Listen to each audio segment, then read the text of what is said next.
I picked up the phone and said hello. A voice came from the other side. Hello, my name is Russia. Please leave a message. I heard it again. It sounded like a voicemail greeting, as if I had called someone instead of receiving a call. Who is Russia? I panicked and dropped the phone onto the floor. My eyes went wide when I looked at the screen. The name Russia Nabu was flashing on it. My heart raced. I had never felt something so strange and terrifying. It was unsettling because Russia Nabu was the boy I had been searching for. I heard the doorbell ring. Who could be here at this time? It rang several times, but I was too scared to go near to the door. Finally, I gathered the courage to open it. I looked through the peephole and saw my parents. I quickly opened the door and, feeling a wave of relief, they stepped in. My dad immediately shouted at me, asking why I hadn't opened the door sooner. My mom looked upset too. This was the moment I had to tell them everything. But before I could say a word, my mom told me that my friend Misha had called multiple times, but I never answered her. It, I was confused. It wasn't Misha who called me, it was Rasha. I did not know what was going on anymore. My thoughts were all over the place. My mom went into the kitchen to make some dinner, and my dad lay down on the sofa with the TV remote in his hand. Flipping through news channel, he asked me how my day was and what are my plans now that my studies are almost over. He reminded me that it was a time either to pursue higher education or find a job. But I responded half heartedly, barely listening to him. He asked me again, and I simply tilted my head without any saying much, then walked to my room. A few minutes later, my mom came in with a shake she always used to make for me. She asked why I did not respond to my dad's question. That's when I told her everything that had been happening since I came back to stay at her house. But she brushed it off. Like, how? She reminded me that they have been living here since my childhood and nothing strange ever happened. I wish grandma were here. She would have listened to me. I held my phone in my hand again and saw a few missed calls from Misha. I decided to call her back. When I called Misha, the first thing she asked was if I am alright or not. I told her I hadn't been her on the call, that I had heard the voice of a boy. She laughed and said, do I sound like a boy to you? We talked briefly before she had a leave for her class. She asked me how my day is going on and how I'm preparing for my upcoming projects. I opened up to her about the dreams and everything strange that had been happening. She told me not to take sleeping pills and at night and laughed it off, trying to be light in my mood. Somehow everything started to be normal again. I felt relieved and less stressed. She really is the best friend. Someone who heals me, I thought. Just then, my mom came in with some food, asking what I was doing. I told her I was looking for something, but I did not mention the Naboob's family again. I knew she wasn't believe me. So I kept it to myself, buried it deep in my heart, waiting for the day I had find strong evidence about Russia. After dinner, I continued my search for Rasha's friend. Suddenly, I received a message from someone asking, how do you know about Rasha? He then asked me, who am I? The messages were coming in slowly, word by word, and after a while, he finally texted me his address and asked me to meet him. His name was Binny. I decided I would go and meet him in the morning. That night, I slept peacefully, no nightmares, no strange dreams, nothing.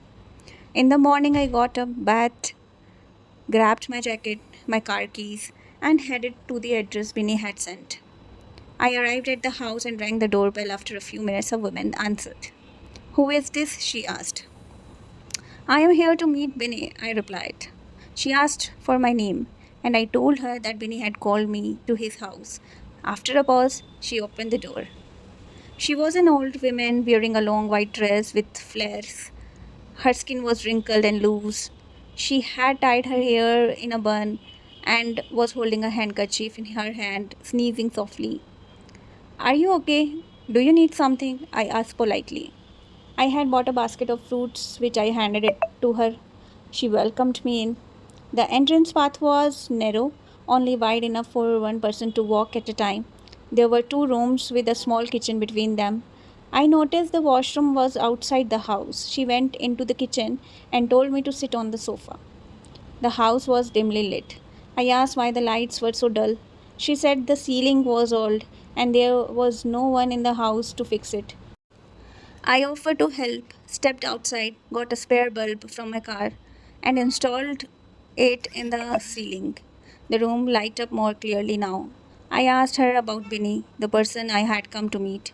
She said Binny is sitting in the next room. Before you go, there are a few things you should understand. She told me that Binny had locked himself away since his friend died. He only came out for meals. Isn't it strange? We began walking towards the room. The pathways were dark. The passage was silent. I removed my shoes and opened the door. Binny, I called out gently as I let myself into the dark room. I asked the lady why the room was so dark. She replied Binny likes to stay in the dark. In the faint glow of small lamp, I could see a chair near to the corner. A man was sitting there covered in a blanket. Chair looked old and worn out, with some plastic threads peeling off. I felt a strange coldness in the air. I checked the AC and fans were off, but the room was chilling, as if someone had just turned the AC off a moment ago. Is your AC on? I asked, but I didn't get any answer. When I stepped closer to the chair, the air felt heavier, as if the room itself was holding its breath. As I stood there, I sensed a presence. I moved closer and called out, "Hello." I turned on the light. The cold hit me immediately. It was freezing. The man, still wrapped in a blanket, slowly turned his chair towards me and said softly, "Turn off the light." I quickly switched it off again and asked, "Why do you sit in the dark?" He did not speak, but instead gestured with his hand, pulling a chair nearby closer and patting it gently. An invitation to sit. I hesitated at first and then sat down. Then something unexpected happened. He said my name. I stared at him, confused. "How do you know my name?" I asked. "I know you," he said calmly. "You have visited Rasha's room. He often talks about you." I was stunned. "You must be joking," I said, almost laughing nervously. "What's going on with me? Please tell me." He paused for a few seconds. The silence in that dim room stretched like an echo. Then he finally said, "All those dreams, Rasha wants you to think about him." My heart skipped a beat. How could he know that? I was frozen in a place, shocked, confused, and suddenly more curious than ever. Then he told me to open the drawer next to him. I hesitated for a moment, questioning whether what I was doing right or not. Slowly, I reached out and tried to pull it open. It was stuck, as if no one had opened it in years. With some effort, I finally managed to slide it out. Inside, I found old photographs of Rasha. He looked much younger. I paused, staring at the images. I hesitated and asked, "Whose photos are these?" "They are Rasha's," Binny replied.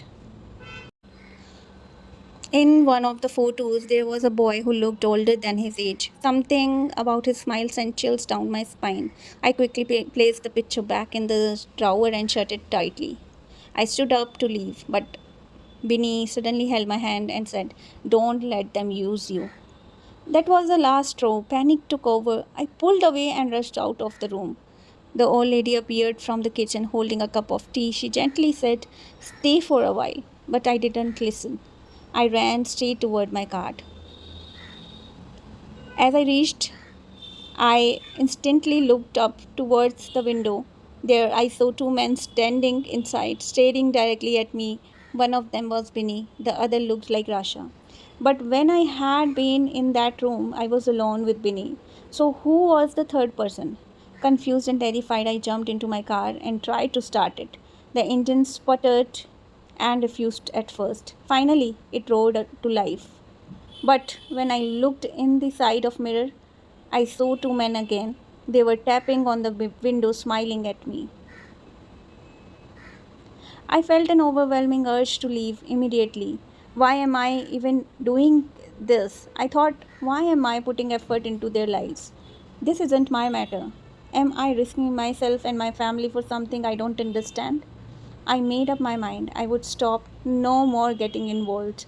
But just then, the radio switched on by itself and started playing strange, distorted music. The steering wheels jerked in my hand. The car swerved.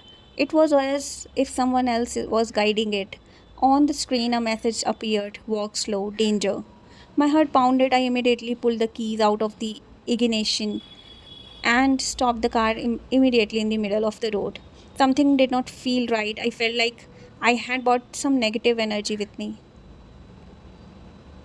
Trying to shake off the fear, I got out and began walking down the road.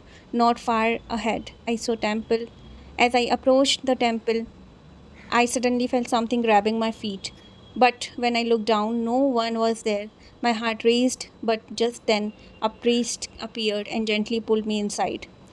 So guys I know आपको interest आ रहा है मेरी story में so जल्दी से जाओ and grab your own copy and read the whole story enjoy the story some of the moments which are captured in the story is real seriously when I was writing it. Thank you for your time and keep listening.